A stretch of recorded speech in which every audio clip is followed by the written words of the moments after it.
बिस्मिल्लाहिर्रहमानिर्रहीम, अस्सलाम वालेकुम नाज़रीन, आप देख रहे हैं प्रोग्राम द लास्ट आवर। मैं हूँ यासिर रशीद और स्टूडियो मेरे साथ मौजूद हैं सीनियर तजियाकार राना मोहम्मद अजीम साहब। नाज़रीन, पाकिस्तानी सियासत जो है उसके अंदर अदालती मंजरनामा भी इस वक्त काफ़ी तेज़ी के साथ रूनमा हो रहा है।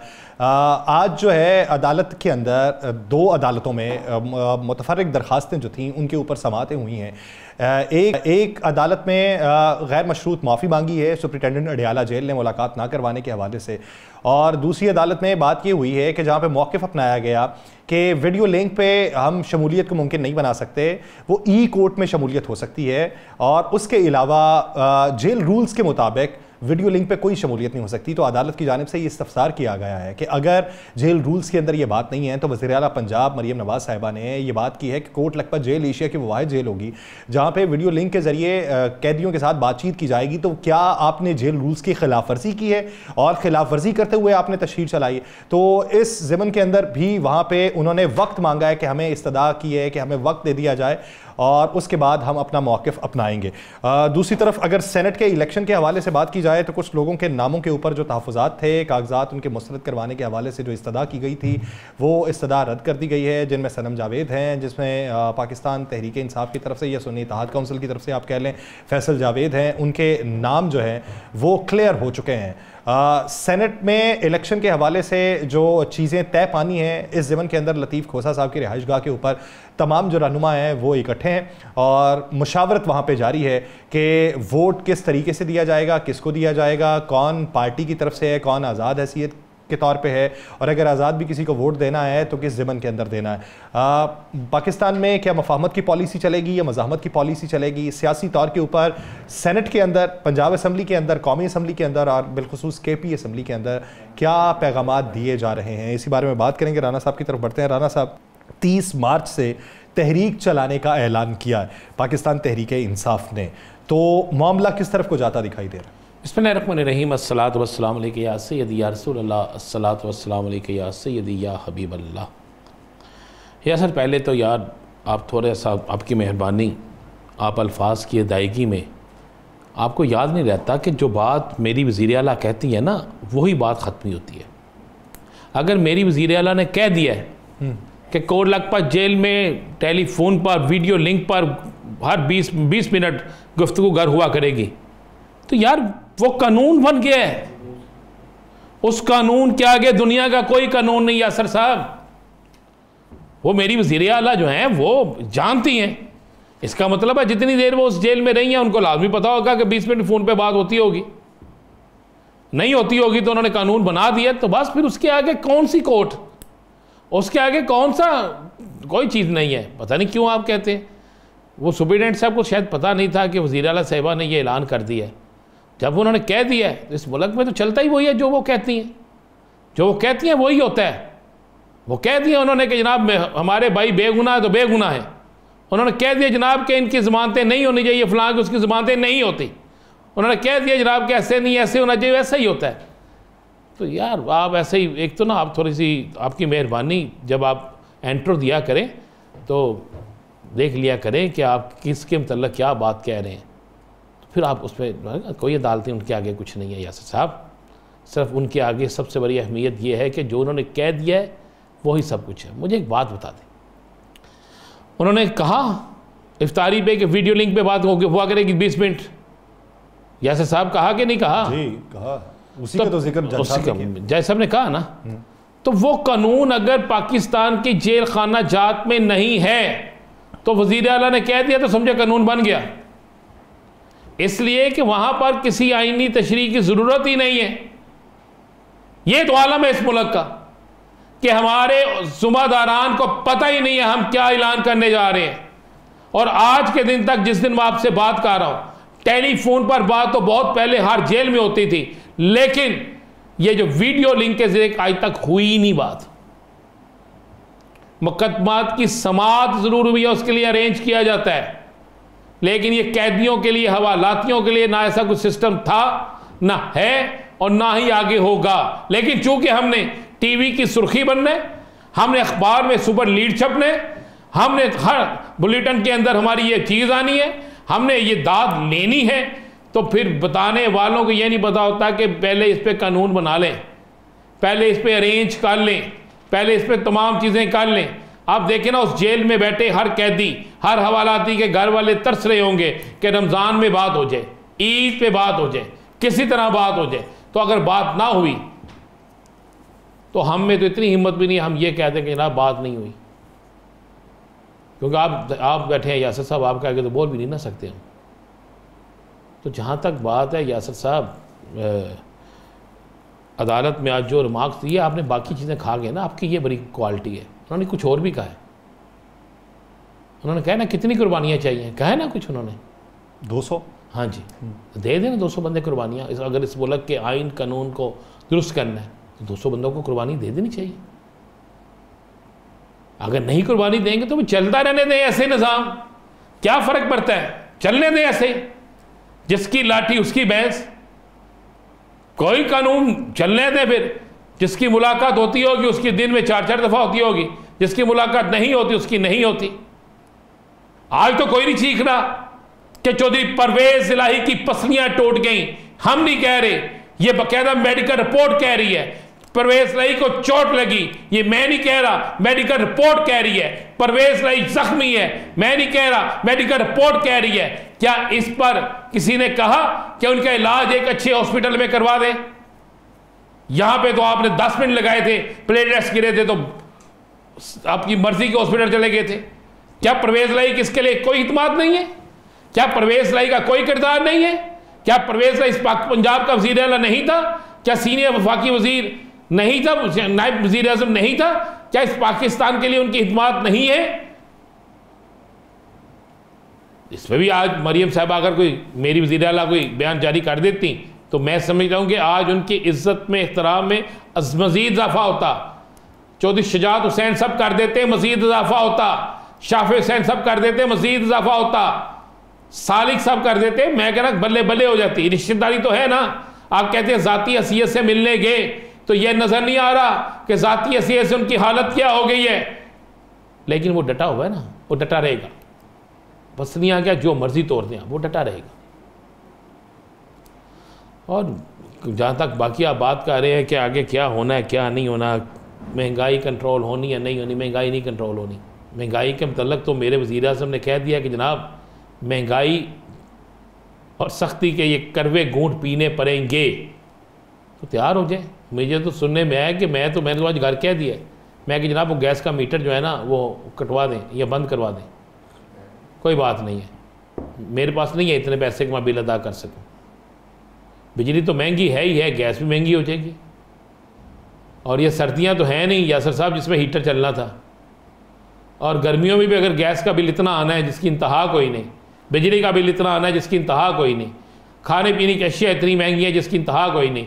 मैं तो आपसे बार बार एक ही सवाल करता हूँ कि जनाब मुझे तो ये पता था कि 4 रुपये की रोटी मिलनी है, मुझे आज के दिन भी किसी तंदूर से 4 रुपये की रोटी दूर दूर तक नज़र नहीं आ रही। मुझे 10 रुपये किलो सब्ज़ी नज़र नहीं आ रही, मुझे बिजली सस्ती नज़र नहीं आ रही, मुझे डॉलर बहुत नीचे आता हुआ नज़र नहीं आ रहा, बल्कि मुझे डॉलर ऊपर जाता नज़र आ रहा है। जो आजकल गुफ्तगू चल रही है, कोई शक नहीं हमारा सिपा सलार साहब जो हैं वो सारा काम इनके लिए कर रहे हैं, बेहतरीन कर रहे हैं। इनके लिए क्या करना है, इस मुल्क के लिए कर रहे हैं। लेकिन ये फिर किस बाग की मूली है, ये क्यों नहीं कुछ कर रहे? अगर सिर्फ उन्होंने करना है तो ये फिर क्या यहाँ पे सिर्फ इक़्तिदार के मज़े लूटने के लिए आए हैं? ये IMF के कहने पे पेट्रोल पे सेल्स टैक्स लगाएंगे। अभी तो जो पहला पता नहीं लेवी की क्या दे रहे थे आप, 60 रुपये। आप सेल टैक्स के बाद क्या होगा, कहाँ तक जाएगा? और साइकिलें ले लेते हैं, साइकिलें होती हैं ना साइकिलें, वो ले लेते हैं। उसकी कीमत पता है आपको कितनी? तो भाई क्या जितनी भी कीमत होगी ले लेंगे यार, क्या हो गया। तो वो मजदूर तबका क्या करेगा? मजदूर तबका क्यों, मजदूर तबके का क्या काम है इस मुल्क में यार? मजदूर तबके का काम क्या है? गुर्बत ख़त्म करनी है हमने, वैसे तो ख़त्म नहीं होनी, इसी तरह ख़त्म होनी है।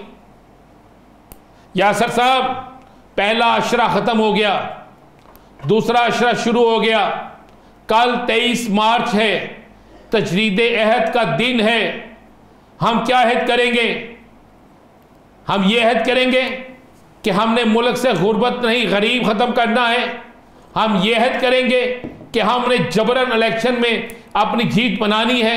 हम ये अहद करेंगे कि अपने सियासी मुखालफिन को हमने दबाना ही नहीं, कुचलना है।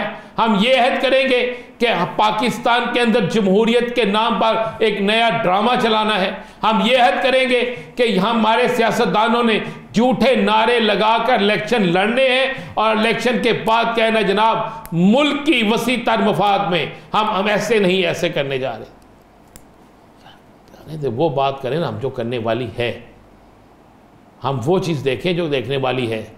कुछ नहीं होना, ना महंगाई कम होनी है और ना ही आप इस चीज़ की तवक्को रखें कि जनाब ये जो हुकूमती वादे हैं इनमें से किसी, हाँ एक वादा हुकूमत का, एक नहीं कई वादे पूरे होंगे। पता कौन से? करवी गोली खाने के, महंगाई का सलाब आने के। 1000 अरब के करीब, यानी 967 अरब के करीब तो ये बिजली के सार्फिन से ज़्यादा वसूल किया जाएंगे। सर बिजली के सार्फिन से वसूल किया जा रहा है। वो कहते हैं ना बिजली चोरी होती है। आए ना, मैं दिखाता हूँ इन्हें बिजली कहाँ चोरी, लाइन लॉसेस कहाँ पे कम करना है, उस पर तो अपने मफाद होते हैं। मैं कहता हूँ आए ना, दिखाते हैं इनको बिजली कहाँ चोरी होती है, पकड़े ना उनको, हिम्मत करें। क्यों नहीं करते हिम्मत? ज़रा मैं आज इस प्रोग्राम में चैलेंज कर रहा हूँ, ये जितने बड़े बड़े घरों वाले हैं इनके मीटर की तस्वीर उतारे, इनके घरों में लगे हुए एसी देखें तो आपको समझ आ जाएगी, इनके घरों में इस्तेमाल होने वाली बिजली देखें आपको समझ आ जाएगी कि इतने कम बिल क्यों आते हैं, कहां से आते हैं। बिजली चोरी क्या वापडा के मुलाजम की मिली भगत के बगैर हो सकती है यासर साहब? कतई तौर पे नहीं हो सकती। तो फिर पहले उस चौकीदार को पकड़ो, फिर चोर भी पकड़ा जाएगा। यहाँ पे तो ऐसे चौकीदार को आप पकड़ते नहीं, चोर जिसको मर्जी बना देते हो। यहाँ पे तो ऐसे भी वाक़े आते हैं। राना साहब, किसी का मीटर ख़राब हुआ, वापडा वालों को कहा कि ये मीटर तब्दील कर दें, तो दरख्वास्त दी, पहले दरख्वास्त पे बड़ी सिफारिशें लगाना पड़ी, फिर वो कुंडा लगा दिया उन्होंने कहा जी ठीक है सुबह ये तब्दील कर दिया जाएगा। उसी कुंडे के ऊपर पर्चा दे दिया जो वापडा वाले लगा के गए हो। मैं तो भुगत चुका हूँ ना, हम तो सब कर चुके हैं। मैं सुबह ना कब्रिस्तान गया, मेरी वालदा हैं आराम फरमा रही हैं, मैं उनके पास रोज़ाना जाता हूँ, दुआ करके आता हूँ। तो बाहर फूलों वाला बैठा हुआ है, मैं उसका घर देखा हुआ मैंने। उसका घर जो है ना एक कमरे पे है। या सर जो बेचारा कब्रिस्तान के बाहर फूल बेचता है, कितना साहिब हैसियत होगा। उसने रोना शुरू कर दिया मेरे आगे। कहता है कि वापडा में वाकिफ़ है? मैं कहा हुआ क्या है मुझे बताओ। उसने कहा भाईजान 1,52,000 बिल मुझे डाल गया, मुझे कहते हैं तुम्हारा मीटर ख़राब था। और मैं तो हर महीने बिल देता था, मेरा मीटर अगर ख़राब हुआ है तो मैंने तो नहीं किया, मुझे ये बता भी दें मेरा मीटर ख़राब कब था और मुझे ये बिल डाल गए हैं। अब मैं पूरी ज़िंदगी भी लगा लूँ, पूरी ज़िंदगी भी, तो इतने पैसे मैं इकट्ठे नहीं कर सकता। मेरा मीटर काट के ले गए हैं और मौसम गर्मी का शुरू होने वाला है। उसने कहा मैंने सहरी, हमने मोमबत्ती जलाकर हमने सहरी खाई है। बच्चों के कपड़े इस्त्री करना तो दूर की बात, मोटर भी नहीं चल सकती, पानी का कतरा भी नहीं है, ये तो आलम हो चुका है। और मेरी हुकूमत बुलंद दावा कर रही है, रोज़ाना पता लगता है आज फलां हो गया, फलां जगह चले गए, फलां जगह चले गए। जाए किसी गरीब की बस्ती में, जाके उस गरीब के घर बगैर कैमरे के जाए। ये ना हो कि कैमरा पहले पहुंच जाओ, कैमरे के बगैर जाए ना दिखाएं। रब कायनात जो है वो सब देख रहा है। सर वो कैमरा अपनी सिक्योरिटी के लिए है, वो कैमरा के राइफल है, वो अपनी सिक्योरिटी के लिए है ना। क्या सिक्योरिटी? किसी बस्ती में जाएंगे तो आप क्या समझते हैं कि बस्ती वाले कैसे रिएक्ट करेंगे? तो भाई फिर इक़्तिदार जो होता है ना, इक़्तिदार में तो सब कुछ सहना पड़ता है। लेकिन मेरे मुल्क के लोग ऐसे नहीं है यार। सर ये बेचारे जुल्म सह लेते हैं, ये आगे बोलते भी नहीं। ये हर हुकूमत में हर दौर में जुल्म सह लेते हैं और जुल्म सहते सहते इस हद तक चले गए हैं कि जिसकी इंतहाई कोई नहीं। अगर आप फिर भी कहें कि कैमरा चले उनकी सिक्योरिटी के लिए, फिर मैं भी नहीं बोलता जनाब सिक्योरिटी कर लें, मेरी वज़ीर आला को सिक्योरिटी ज़रूरी है, मेरे वज़ीर आज़म के लिए भी सिक्योरिटी ज़रूरी है, लेकिन मेरी आवाम के लिए 2 वक्त की रोटी भी ज़रूरी है, मेरी आवाम के लिए सस्ती बिजली भी ज़रूरी है, मेरी आवाम के लिए सस्ता पेट्रोल भी ज़रूरी है, और मेरी आवाम के लिए जीने का हक भी ज़रूरी है। ये वो भी हक छीनना चाहते हैं। हर चीज़ महंगी हो रही है, हर चीज़। उनको महंगी नहीं लगती जिनके पास बहुत पैसे हैं, जिनके पास नहीं है कभी पूछें, ये हमारा कैमरामैन से लेके बाहर खड़े ड्राइवर से पूछें, हमारे फोटोग्राफर से लेके आम रिपोर्टर से पूछें, आम मिडिल क्लास शख्स से पूछें कि यार ज़िंदगी किस तरह गुजरती है जब 15 तारीख के बाद यासिर साहब इंसान ये सोचता है, रात को नींद नहीं आती कि कल किस तरह बंदोबस्त करूँगा, अब मैंने उधार किससे मांगना है। मैं एक किस्तों वाले की दुकान पे गया, मैं आप चाहता हूँ कि कुछ वाक़या सुना दूँ यासिर साहब, शायद फिर ही हो। मैंने उससे कहा यार सुनाए कैसा कारोबार। उसने कहा नाज़ीम कारोबार तो ठीक है, पता कारोबार क्या हो रहा है। मैंने कहा कि क्या हो रहा है।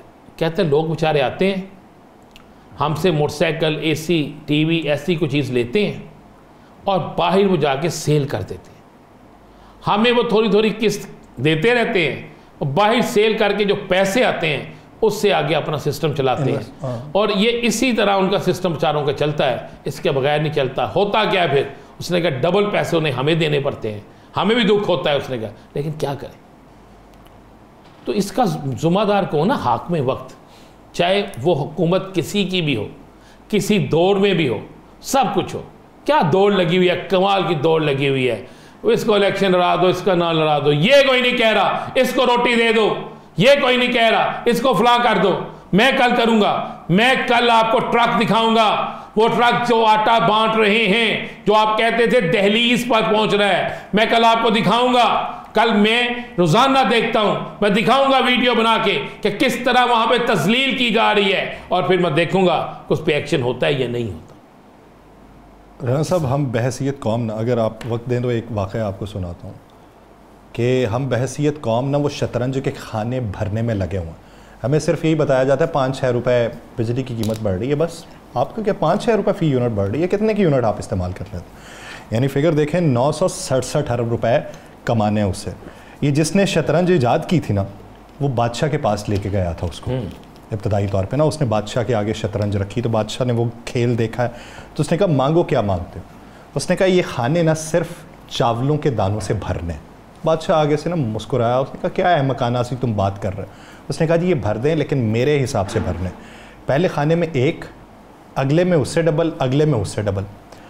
बादशाह ने अपने लोगों को कह दिया कि ठीक है दाने गिन के ना भरते रहो। जब 33वें खाने तक पहुंचे ना तो मुल्क भर से चावल ख़त्म हो गए। बादशाह सर पकड़ के बैठ गया, 33वें खाने में 64 खाने भरने। तो बादशाह ने उसका सर कलम करने की इजाज़त दे दी, हुक्म जारी कर दिया। सर हज़ारों साल बाद बिल गेट्स ने अंदाज़ा लगाया और बिल गेट्स ने कहा कि 49 खरब टन चावल जो है ना वो 64 खाने भर सकते हैं। और 2023 के अंदर पूरी दुनिया में 51 करोड़ टन सिर्फ चावल पैदा हुआ है। तो हम वही खाने भरने में लगे हुए हैं पिछले 70 सालों से। यार सर वो कहते हैं ना, तू की जाने यार फकीरा रोटी बंदा खा जाती, तू की जाने यार अमीरा अमीरा रोटी बंदा खा जाती। मैं उन अमीरा नहीं कहता, मैं फकीरा कहना, इसलिए कि अमीर तो हमारे पास जो है ना वो हमसे बहुत दूर चले गए और फ़कीर सारा मुल्क हो गया। 24 करोड़ आवाम को फ़कीर बना दिया।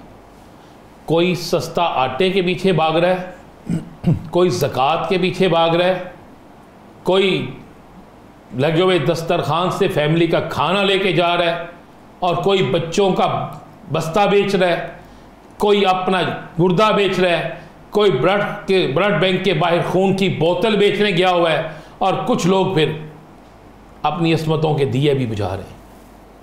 यहाँ तक हो चुके हैं और हम सब अच्छा है, मसला ही कोई नहीं है, बेइंतहा बेहतरीन है। आज पंजाब असम्बली में मैंने इजलास देखा, कोई एक बात मुझे बता दे जिसमें पाकिस्तान की अवाम की बात की गई हो। मछली मंडी थी, मछली मंडी, गालम गलूच, नारेबाजी, एक पे इल्जाम दूसरे पे इल्जाम। और कब हम इकट्ठे होंगे, कब ये सोचेंगे कि इस मुल्क के लिए हमने कुछ करना है, कब ये फैसला करेंगे कि सबसे पहले पाकिस्तान है, कब इस बात को देखेंगे कि इस पाकिस्तान के अलावा कोई चीज नहीं है। लेकिन बदकिस्मती है ना, बदकिस्मती ऐसी है कि जिसके मतलब हम उसको तसव्वुर भी नहीं कर सकते। हालात ये हैं कि इस मुल्क के अंदर हुक्मरान खुशहाल हैं, इस मुल्क के अंदर सियासतदान खुशहाल हैं, इस मुल्क के अंदर ज़हीरा अंदोज खुशहाल हैं, इस मुल्क के अंदर महंगाई करने वाले खुशहाल हैं। वो जो जिनकी तादाद चंद है और जो ज़्यादा है, जिनके वोट से आते हैं, जिनके टैक्सों से ये अमीर बने हैं, वो बेचारे बदहाल हैं। नहीं हमें मैं तो ये इसलिए कह रहा हूँ, आज मैं वो सियासी बात नहीं कर रहा। कल 23 मार्च है यासर, क्या पैगाम देगी हमें हमारी हुकूमत हमें क्या पैगाम देगी, कल हम क्या अहद करेंगे, कल क्या हम उस तजदीद अहद को निभा पाएंगे जिसके लिए ये पाकिस्तान हासिल किया था। क्या वो हज़ारों लाशें जो एक ट्रेन के अंदर आई थी, वो हज़ारों वो लोग जिनको इंडिया के अंदर कत्ल कर दिया गया था, हज़ारों वो लोग जिनके अपने आज भी उनके पास नहीं है, क्या वो हमसे सवाल नहीं करेंगे? क्या उनके बच्चे सवाल नहीं करते होंगे? हमसे नहीं, हुक्मरानों से। लेकिन मैं और आप तो अपना हक अदा करते हैं ना, हम तो वो हक अदा करेंगे। अपना हुकूक अदा करना चाहिए। नेज़े की अन्नियों पे सरे हुए जो सजे हुए सर जो थे, उन्होंने उन पे सजने से पहले उनके हलकूम से पाकिस्तान का मतलब क्या ला इलाहा इल्लल्लाह निकला था, और उसी की बुनियाद के ऊपर असास बना के हमने ये मुल्क बनाया था। तो हमें बहसीयत कौम ये देखना चाहिए कि क्या अपने आबा की रवायात को बरकरार रख रहे हैं या उनको मुर्दा कर रहे हैं। एक ब्रेक लेते हैं, ब्रेक के बाद वापस आकर मज़ीद बात होगी, कहीं नहीं जाएगा। Stay with us.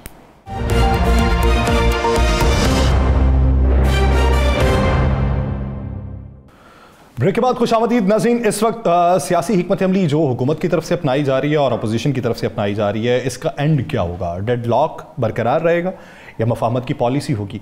क्योंकि हर तरफ से अपोजिशन जमातों का अगर सुने तो हमें यही मालूम पड़ता है कि वो एहतजाज का दायरा कार वसी करेंगे और उसका आगाज़ करेंगे। तो इसी ज़मन के अंदर हमने राबिता किया है सीनियर रहनुमा JUIFA के कामरान मुर्तज़ा साहब। कामरान मुर्तज़ा साहब, बहुत शुक्रिया आपके वक्त का।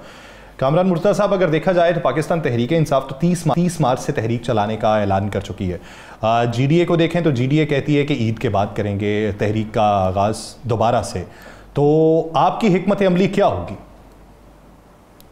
देखिए, हम तो इनको कह रहे हैं कि हमने ईद के बाद शुरू करना है, मगर उससे पहले जो है मामलात को ठीक कर लीजिए। मामलात को ठीक करने की जो है वो बहुत आसान सी तजवीज़ हमने दी है इनको कि आप जो है वो कुछ हल्के खोल दीजिए जिनके ऊपर जो है ज़्यादा एतराज़ है, और उसका नतीजा जो है उसको बुनियाद बना के या तो इलेक्शन ठीक साबित हो जाएगा या फिर इलेक्शन गलत साबित हो जाएगा। गलत साबित हो जाएगा तो फिर स्टेप डाउन कर लें, और अगर दुरुस्त साबित हुआ तो हम आपसे शादी करेंगे और हम आपको जो है ना बाकी मदद जो आपकी है वो ताउन करेंगे। तो अब भी जो है ये इनके पास है, गवर्नमेंट के पास मामला कि वो इस मामले में आगे बढ़ें, सब जमातों को इकट्ठा करें, ईद से पहले इकट्ठा करें, इसी रमज़ान में अगले अशरे में कर लें जो निजात का अशरा है, और इसमें जो ना इस इबाम से पाकिस्तान को भी निजात दिलाएं।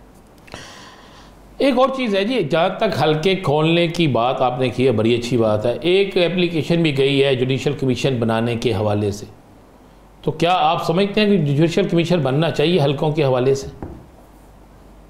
देखिए, उसमें ये जो एप्लीकेशन गई है, ये एक प्रेसिडेंट मौजूद है नासिर मुल्क साहब वाला, वो उन्होंने वो एक जुडिशल कमीशन को ऐड किया था और एक इंक्वायरी की थी, भले उसका रिजल्ट जो भी आया था मगर उस रिजल्ट को एक्सेप्ट किया गया। तो अब भी बेहतर ये है कि एक जुडिशल कमीशन एक बन सकता है, या फिर इसका एक और तरीका भी है कि सूबों में भी जो है ना हम चारों सूबों में अलग अलग जो है ना उसमें वो कर सकते हैं, इस तरह से भी मुमकिन है। तो इसको एक महीने के अंदर जो है ना हम इंजाम तक पहुंचा सकते हैं, बजाय ये कि लोगों को कहा जाए कि आप ट्रिब्यूनल में चले जाएं और उस ट्रिब्यूनल का फैसला जो है ना वो 10 साल तक लोग जो है ना वो उसके पीछा करते रहे, फिर बाद में कहा जाए कहीं किसी स्टेज पे किसी वो क्योंकि वो इलेक्शन का और उस गवर्नमेंट का दौरानिया खत्म हो गया, इसलिए इन्फ्लुएंस हो गई है प्रोसीडिंग और बात खत्म। तो इस तरह से ना किया जाए, महीने के अंदर अंदर ये फैसला मुमकिन है। ऑडिट कुछ हल्कों का करवा लीजिए, वो 10% भी हो सकते हैं, वो 12% भी हो सकते हैं, वो 15% भी हो सकते हैं, वो 10% से कम पे भी हो सकते हैं, मगर इसके ऊपर जो है ना वो जमातें इकट्ठी बैठें और वो तय कर लें कि इतना परसेंटेज हो, और सब लोग अपनी अपनी तजावीज़ दे दें, उसमें से परसेंटेज निकाल लें या फिर उसको बाइलाट कर लें, तो उसकी लॉटरी से जो है ना उसके निकालने के चले जी हर सूबे से इतने इतने परसेंट निकालते हैं और उसको जो ना वो हम ऑडिट कर लेते हैं, ये भी मुमकिन है। मगर उसके लिए तरीका वजह हो सकता है, ये कोई ऐसी फाइनल तजवीज़ नहीं, ये बैठ के तय कर किया जा सकता है। यहाँ हल्के खोलते हैं, इतने हल्के खोलते हैं और उसका जो नतीजा आएगा उस नतीजे के ऊपर जो है इस हुकूमत के मुस्तकबिल का इन्हिसार होगा। कामरान मुर्तज़ा साहब, आप हल्के खोलने की बात करते हैं तो उसमें डिमांड क्या होगी? अगर तो रीकाउंटिंग की डिमांड है ना, तो उसमें कौमी असम्बली का हल्का है N154 लोधरा का। राना फराज नून वहाँ से कामयाब थे, तो उनके खिलाफ पटिशन दायर की गई। लाहौर हाई कोर्ट में 2 रुकनी बेंच ने उसे खारिज कर दिया था। इलेक्शन कमीशन ने रीकाउंटिंग की बुनियाद के ऊपर नून लीग के जो उम्मीदवार हैं अब्दुर्रहमान खान कांजू, उनको कामयाब करार दे दिया। अब रीकाउंटिंग में आप जाना चाहते हैं या फॉर्म 45 और फॉर्म 47 की मुमासलत पे जाना चाहते हैं? देखो, ये बड़ी अजीब चीज है ना रिकाउंटिंग है। यानी रिकाउंटिंग जो है ना, रिकाउंटिंग में डबल स्टैंपिंग आपको मिल जाए। ऐसे जो एक मखसूस कैंडिडेट को वोट मिले हों और उसके ऊपर जो ना एक और जो ना स्टैंप कर दी जाए और कहा जाए ये देख लीजिए ये रिजेक्टेड वोट ना के ज्यादा हैं और नतीजे के तौर पे जो ना आप हार गए और वापस हम जीत गए, तो इस तरह से बात जो ना ये कोई पागल भी नहीं मानेगा। इतने जो ना वोट रिजेक्टेड थे और उन रिजेक्टेड वोट्स को किसी एक की फेवर में काउंट कर दिया गया, तो ये इस तरह से बात जो समझ अकल को समझ में नहीं आती वो न किया जाए।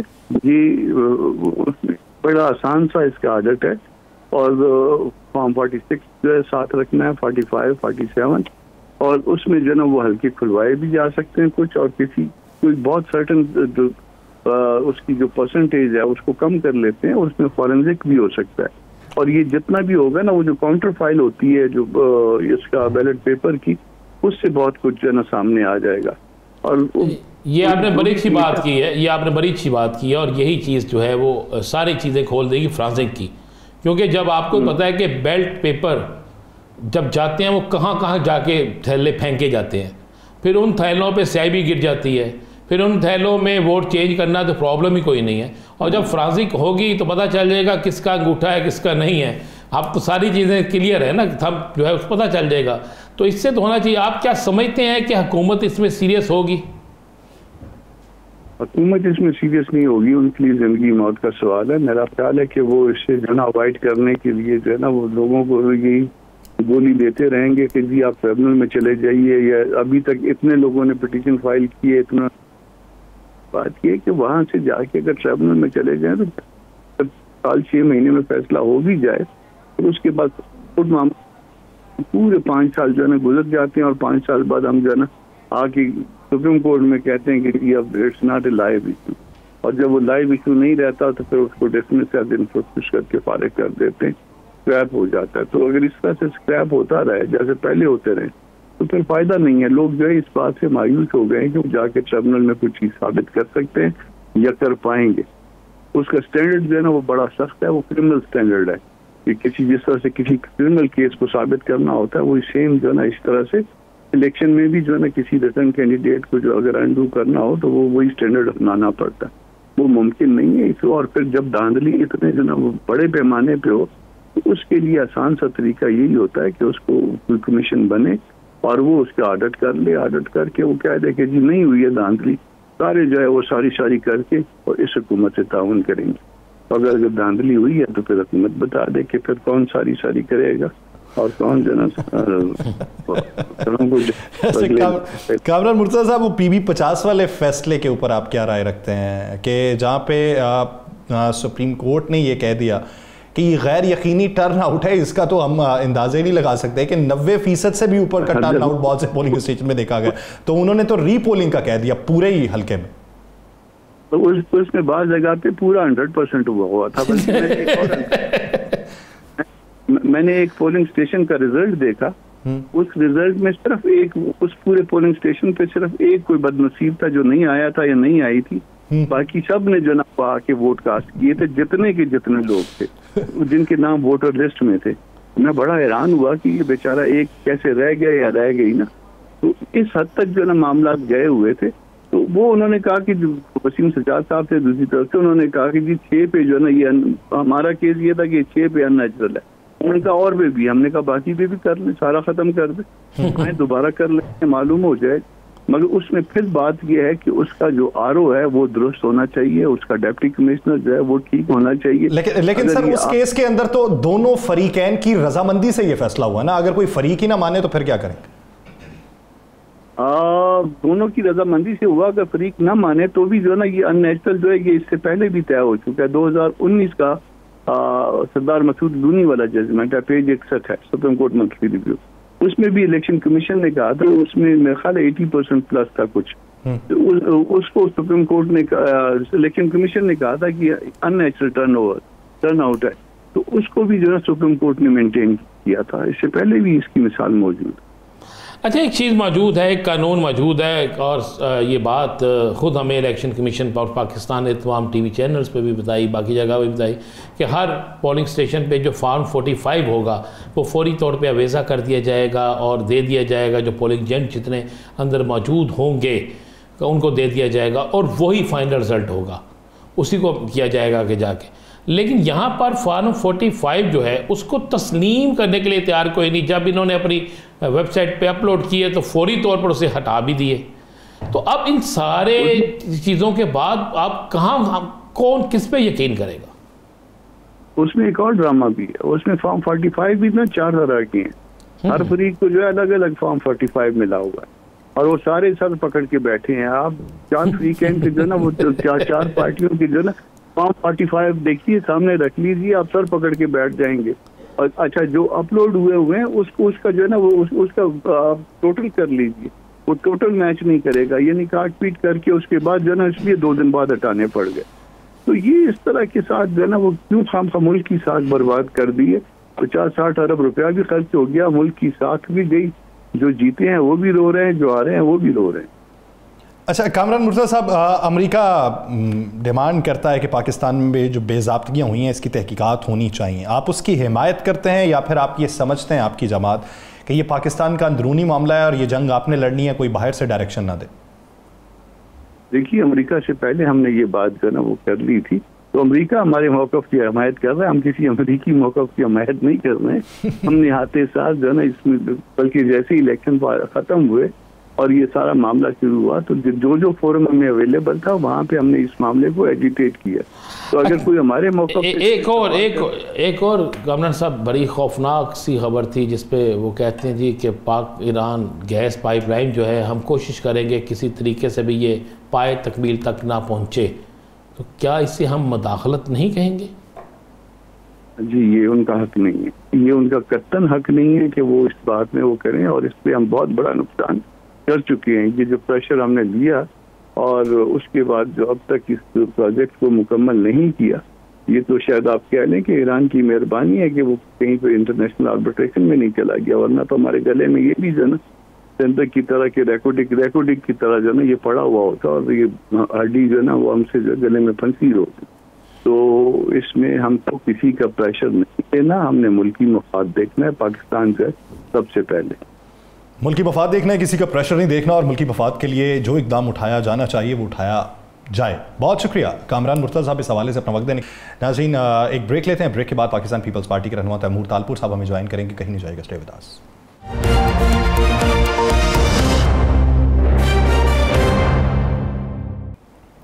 ब्रेक के बाद खुशामदीद। नाज़रीन, इस वक्त हुकूमती सतह पे जो इकदाम उठाए जा रहे हैं, तमाम हुकूमती जो स्टेक होल्डर हैं, मुख्तलिफ जमातें जो हैं, एक मखलूत हुकूमत में जिसकी जितनी हिस्सेदारी है या फिर वोट दे के एक वफाकी हुकूमत बनाई है, उनका मौक़िफ़ क्या है इस वक्त हुकूमती इक़दामात के हवाले से?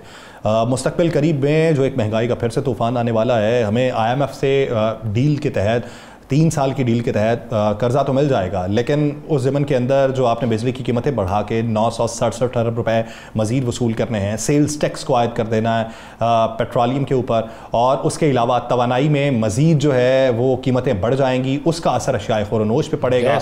पर कैपिटा इनकम के हवाले से जो हमें तनज़ुली देखने पड़ेगी, उसके आफ्टर शॉक्स किस किस को भुगतना पड़ेंगे? तैमूर तालपुर साहब पाकिस्तान पीपल्स पार्टी के रहनुमा, उन्होंने हमें ज्वाइन किया है। तैमूर तालपुर साहब, बहुत शुक्रिया आपके वक्त का। तैमूर तालपुर साहब, सबसे पहले तो बात यह कि PI की निजकारी के हवाले से बाज़ाब्ता तौर पे नोटिफिकेशन जो है अमल दरामद का वो जारी हो चुका है। पाकिस्तान पीपल्स पार्टी मुखालिफत करती है किसी भी निजकारी के हवाले से, तो यहाँ पर आपने हिमायत का इयादा किन शराइत के ऊपर किया? बिस्मिल्लाहिर्रहमानिर्रहीम। आपने दुरुस्त फरमाया, बिल्कुल Pakistan peoples party as per policy ये जहन और ये सोच रखती है कि अगर सिंध में पाकिस्तान पीपल्स पार्टी की हुकूमत पूरे दुनिया के second best public private partnership counter खोल सकती है तो और काम क्यों नहीं कर सकती। अगर हम थर्ड कोल में इतना प्रॉफिट भी कमा रही है सिंध हुकूमत और उनके पार्टनर्स, प्लस मुफ्त में जो है इलाके के लोगों को जहाँ से कोल निकलता है और जहाँ से ये बिजली बनती है वहाँ पर अगर दे सकते हैं तो बाकी क्यों नहीं दे सकते।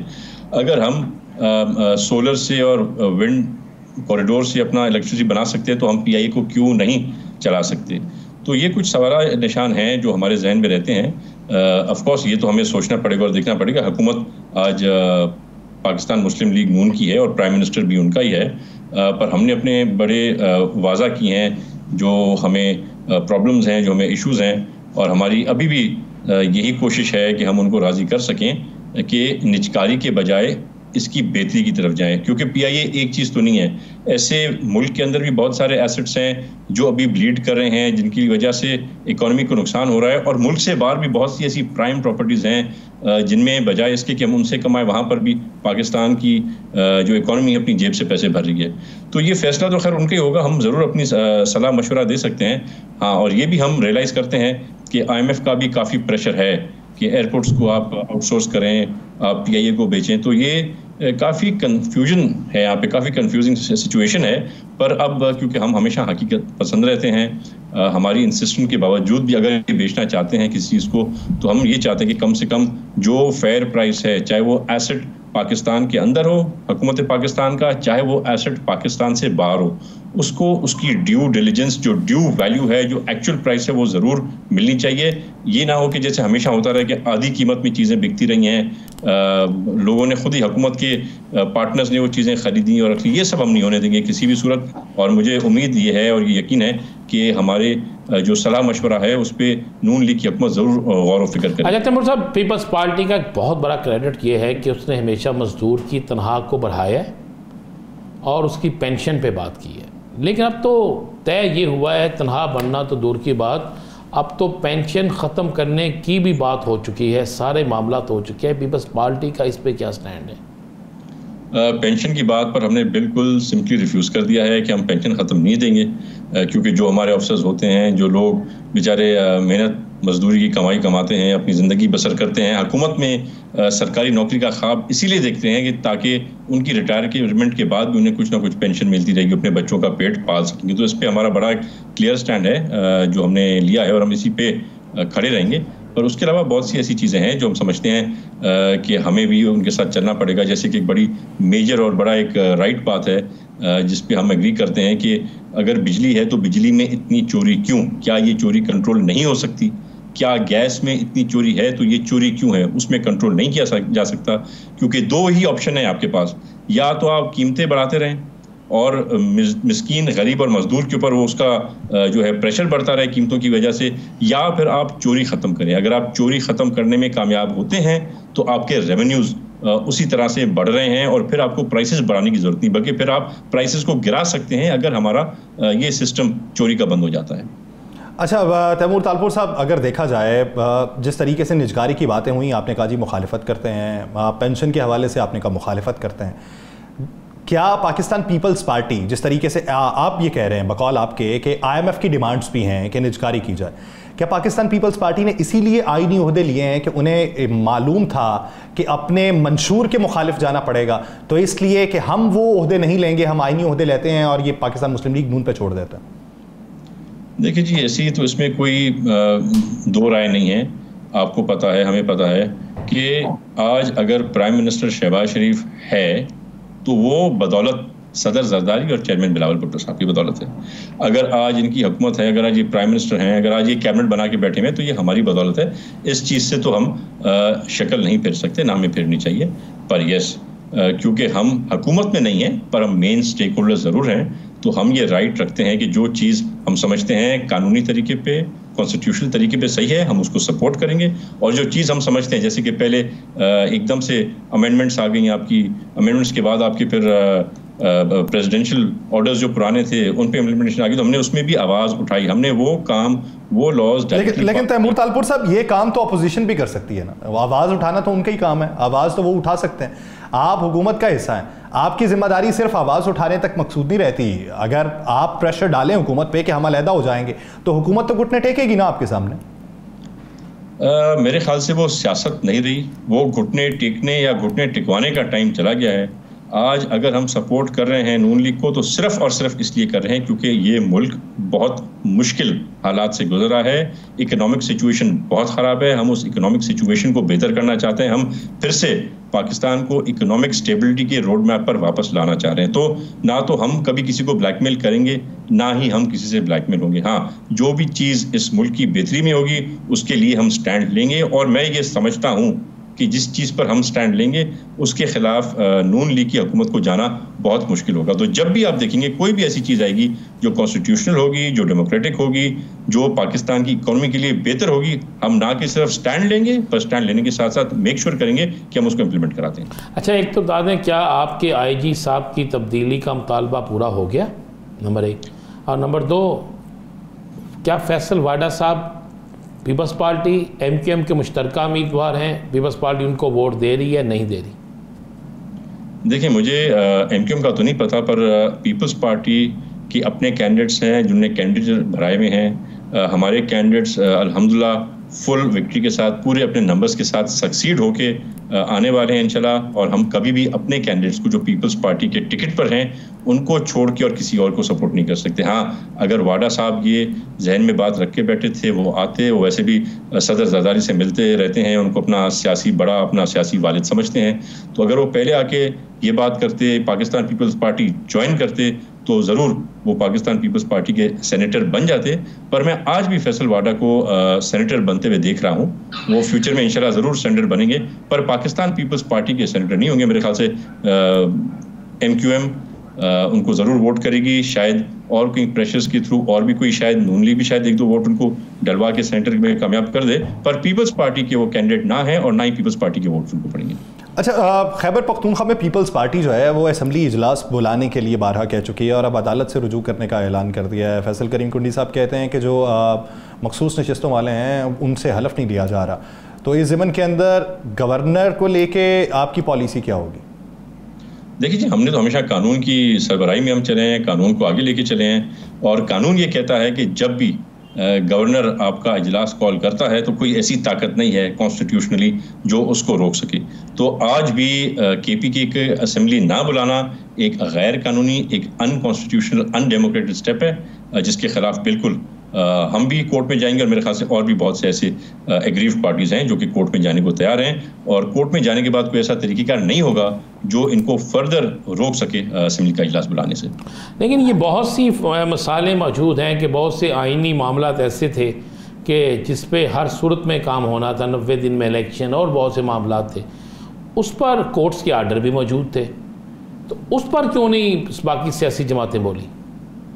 देखिए, ये तो एक बहुत ही मुश्किल फेज़ था, मुश्किल वक्त था जिससे पाकिस्तान गुजरा है। जिस तरीके से हमारे इदारों पे, हमारे मुल्क पे, हमारे इकॉनमी पे अटैक किया पाकिस्तान तहरीक इंसाफ ने और इमरान नियाज़ी ने, तो उसके बाद से शायद कुछ ऐसी जगह थी जहाँ पे कॉन्स्टिट्यूशनल ओहदे अपने सही टाइम पर, सही जगह पर फिल ना हो सके।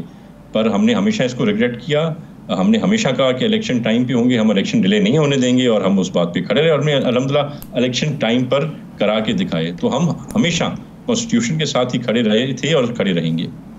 कॉन्स्टिट्यूशन के साथ खड़े थे और खड़े रहेंगे। बहुत शुक्रिया तैमूर तालपुर साहब से अपना वक्त देने के लिए। लेकिन एक कॉम्प्लीमेंट है आपके लिए आज की अपीयरेंस के ऊपर कि जिस दिन आप अपनी मूंछों को उतरवाएंगे तो अगर शीशे में अपनी शक्ल देखें तो आप ज़ीरोक्स कॉपी लगेंगे चेयरमैन बिलावल भुट्टो की।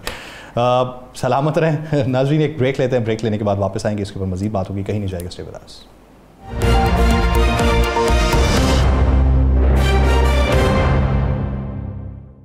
ब्रेक के बाद खुशामदीद नाज़रीन। कुछ दिनों के बाद जो तहरीक चलने की बातें हो रही हैं और ईद के बाद भी जो तहरीक को चलाने के हवाले से दावेदारी की जा रही है और हुकूमत को एक सजेशन के तौर पे कहा जा रहा है कि बातें मान ली जाएं, कुछ अपनी मनवा लें, कुछ हमारी मान लें, तो हुकूमती इस वक्त इकदाम क्या होंगे और अपोजिशन की तैयारियाँ क्या? राना साहब क्या समझते हैं 30 मार्च को जो तहरीक चलाने की बात हुई है, क्या इसमें अपोजिशन जमातें सारी होंगी या फिर कोई एक जमात ही इसे लीड करेगी और बाद में ईद के बाद का मंजरनामा कुछ और होगा? अच्छा, इसमें ना एक तो आपको ज़हन में रखिएगा, ये 30 तारीख आगे जा सकती है, आगे जा सकती है, ठीक। इस्लामाबाद में किसी सूरत में भी इजाज़त नहीं मिलेगी कि इस्लामाबाद में अब जलसा करें। आखिरी इशरा होगा शुरू 30 तारीख को, आखिरी इशरा जो शुरू हो जाएगा, और आपको पता है इत्काफ़ पे लोग बैठते हैं, उम्रे पे जाते हैं और बहुत से मामलात होते हैं, ईद की तैयारियाँ होती हैं। तो मेरा ज़ाती ख्याल है और मेरी जो इन्फॉर्मेशन है उसके मुताबिक हो सकता है कि 30 को इस्लामाबाद में जलसा ना हो। एक तो इस्लामाबाद में इजाज़त नहीं मिलेगी और दूसरा हो आप ये फिर समझते हैं कि ये टेस्टर के तौर पे ये टेस्टर है। लेकिन एक बात ज़हन में रखिएगा, सुन्नी इत्तेहाद हो या तहरीक इंसाफ हो, ये एक फ़ाइनल राउंड इलेक्शन धांधली के हवाले से खेलने का फ़ैसला कर चुके हैं। देखें, एक चीज़ तो बड़ी क्लियर है, बड़ी क्लियर चीज़ है, उन्होंने एक बड़ा आइनी तौर पर इक़दाम किया और उन्होंने एक ऐसी मिसाल कायम की और उन्होंने सबसे पहले हाथ आगे बढ़ाया। वो क्या? उन्होंने एक जुडिशल कमीशन बनाने के लिए दरख्वास्त दायर कर दी कि हम किसी सड़क पे नहीं जाना चाहते, हम किसी रोड पे नहीं जाना चाहते, अदलिया देखे फैसला करे, कमीशन बनाए और जो उसमें निकल आए, सच झूठ जो भी निकले, उसको बिल्कुल हम मानने के तैयार होंगे। अब उस पिटीशन को दायर करने के बाद क्या आपको किसी एक हुकूमती शख्सियत की तरफ से ये बात सामने आई, उसने कहा कि हाँ हम भी इस पर तैयार हैं? भाई, इसका हमेशा जो क्रेडिट है वो हुकूमत लेती है, सब कुछ दाव पे हुकूमत का लगा हुआ है। हुकूमत को चाहिए था कि जिस तरह वो कहते हैं कि सारे एक हो जाएं, तो हुकूमत को चाहिए था बिल्कुल ठीक है जी, आप बिल्कुल हम जुडिशल कमीशन बनाने की हम भी सिफारिश करते हैं और फिर उस पर काम शुरू करते हैं, चारों सूबों के अंदर बना देते, करते जनाब बिल्कुल काम करें और उस वक्त तक जब तक ये फैसला नहीं होता आप असम्बलियों में बिल्कुल पुरअमन तरीके से रहें और पाकिस्तान के लिए बेहतरी के लिए काम करें। और आप देखते हैं कि बहुत सी चीज़ों में बहुत सी बेहतरी आती, लेकिन मुसीबत क्या है?